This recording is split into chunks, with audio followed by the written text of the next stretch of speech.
Bien, ahora lo que vamos a hacer es ver un nuevo tema que corresponde al de dinámica en tres dimensiones. Anteriormente hemos estudiado em, el planteamiento de las ecuaciones de Newton para sistemas mecánicos, en el cual hemos considerado los efectos inerciales sobre la respuesta del sistema. Ahora lo que vamos a hacer es generalizar lo visto en clases anteriores para el caso ahora en tres dimensiones. Bien, entonces, pues como dice aquí, a pesar de que muchos sistemas mecánicos se pueden describir como un problema de dos dimensiones, existen casos en donde para poder analizarlo correctamente y para poder obtener la información que uno necesita para ya sea hacer un parte de otro análisis o como parte de diseño, hay que llevar a cabo un análisis en tres dimensiones. Algunos ejemplos de esto corresponden, por ejemplo, a la dinámica de automóviles, cohetes, aviones, satélites, robots, entre otros. Esto implica, por lo tanto, de que generalizar los conceptos de la dinámica a tres dimensiones resulta ser fundamental en el análisis y diseño. ¿Okay?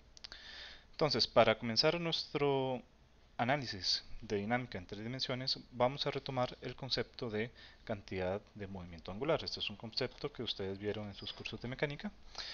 Lo vamos a retomar nada más porque vamos a ver cómo incluir este concepto de cantidad de movimiento angular en las ecuaciones de Newton. ¿Okay? Entonces, para empezar, consideremos el caso en el que tenemos una masa, una partícula de masa m, que lleva una velocidad v, definido con respecto a un marco de referencia inercial, que lleva, por lo tanto, una cantidad de momento lineal L, que viene expresado de esta manera.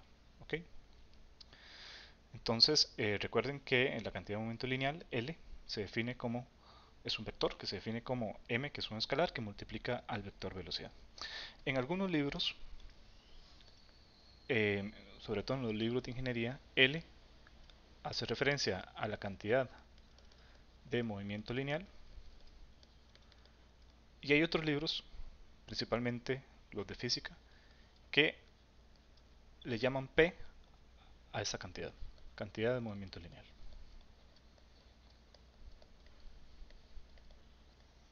¿Ok?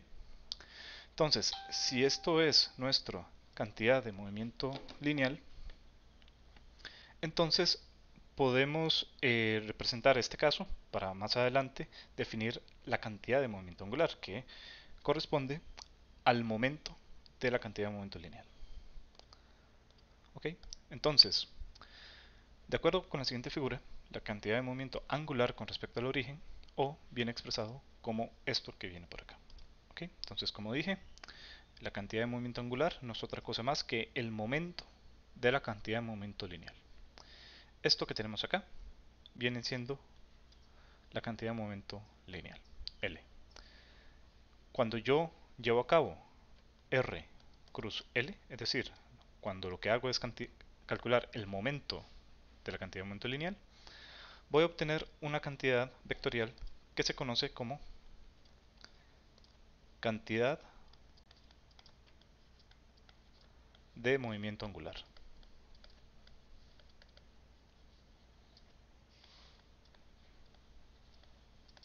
¿Ok?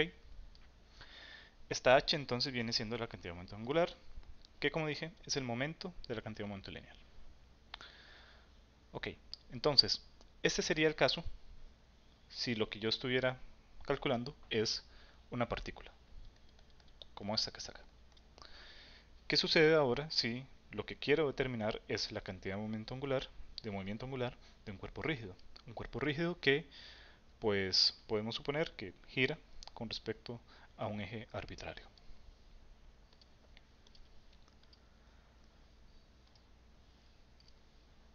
Para eso vamos a retomar la definición de cantidad de movimiento angular de una partícula, que si sustituimos L por m por v, lo que tenemos es esta expresión.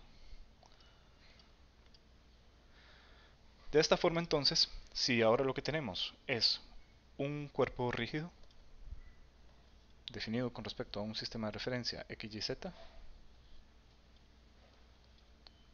debe ser un sistema de referencia inercial. Por ejemplo, por aquí tenemos nuestro cuerpo rígido, que podríamos decir que gira con respecto a un eje arbitrario. ¿Ok? Entonces, con respecto a este eje, nuestro cuerpo rígido está girando. De esta forma, podemos decir que este cuerpo rígido está compuesto por una cantidad bastante grande, infinita en principio, de partículas, y que cada una de estas partículas, por lo tanto, se puede definir con respecto al marco de referencia inercial con un vector de posición RI. ¿Okay? Debido al movimiento de rotación pura que tiene el cuerpo rígido, esta partícula va a tener su propia cantidad de movimiento lineal. De esta forma, entonces, si lo que queremos es calcular la cantidad de momento angular de todo el cuerpo rígido, lo que tenemos que hacer es sumar todos y cada una de las partículas de masa delta m que compone todo el cuerpo rígido. ¿Okay? Esta cantidad de momento lineal, pues, por lo tanto, se va a definir como delta mi por vi. De esta manera, entonces, y a su vez, la velocidad v se va a definir como omega cruz ri. Así, si ponemos en forma matemática todo lo que hemos dicho, podemos decir entonces que la cantidad de momento angular de un cuerpo rígido tiene que ser la sumatoria de todas las partículas delta mi que sumadas tienen que dar la masa del sistema, expresada de esta forma. Tenemos un vector posición que localiza el delta m multiplicado por el vector velocidad de esa partícula. ¿Ok? Como dije antes, la velocidad se puede definir como omega cruz r, y de esta forma, sustituyendo en la expresión anterior, obtenemos la definición de la cantidad de movimiento angular. Perdón. Acá es importante observar que estos vectores que están acá son vectores en el espacio, es decir, pueden en su forma más general tener tres componentes. Lo que vamos a hacer a continuación es desarrollar cada uno de estos productos cruz, cada uno de estos productos vectoriales, para poder representarlo en su forma cartesiana. De esta manera, si se observan con atención en esta parte, vean que lo que he hecho en esta primera sección, si lo que me interesa es calcular la componente x de la cantidad de movimiento angular, es tomar el resultado en x. Si esto es un vector xyz y ese es otro vector xyz, la componente en x pues corresponderá la coordenada y multiplicado por la componente z de la velocidad menos la coordenada z multiplicada por la componente y de la velocidad por delta m. A su vez, puedo desarrollar cada uno de estos productos vectoriales. En este caso, la componente z de este producto cruz es omega x por y menos omega y por xy. Y la componente y de este resultado es omega z por xy menos omega x por zi. Y nuevamente multiplicado por delta m. Acá es importante observar que yo puedo agrupar estos términos. Este y se puede multiplicar por este y que está acá.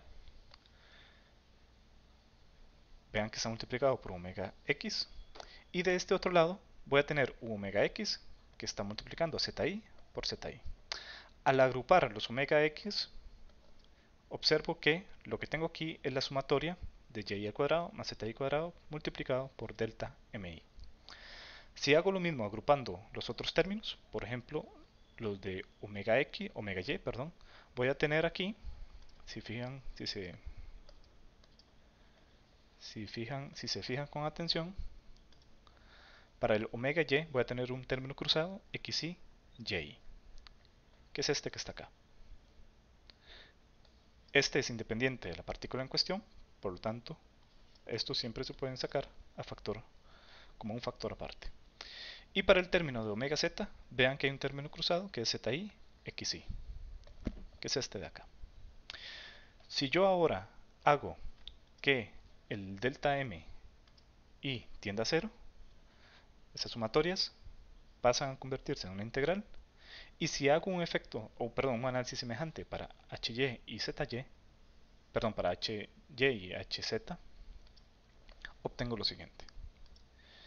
Y aquí es importante observar que estas integrales ya las hemos estudiado. Esto corresponde,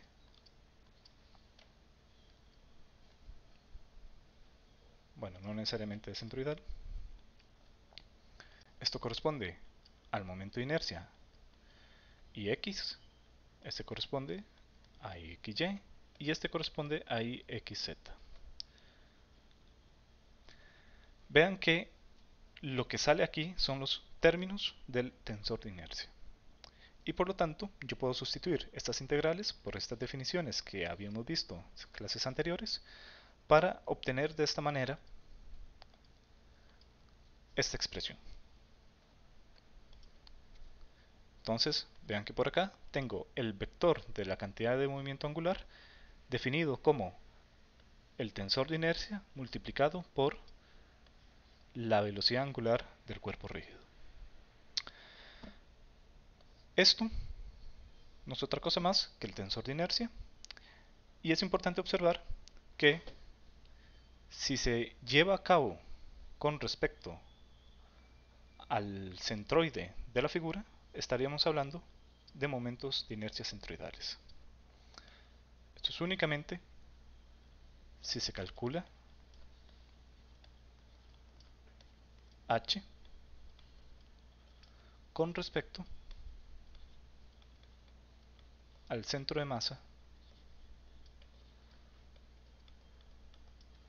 del cuerpo rígido. En general, uno puede calcular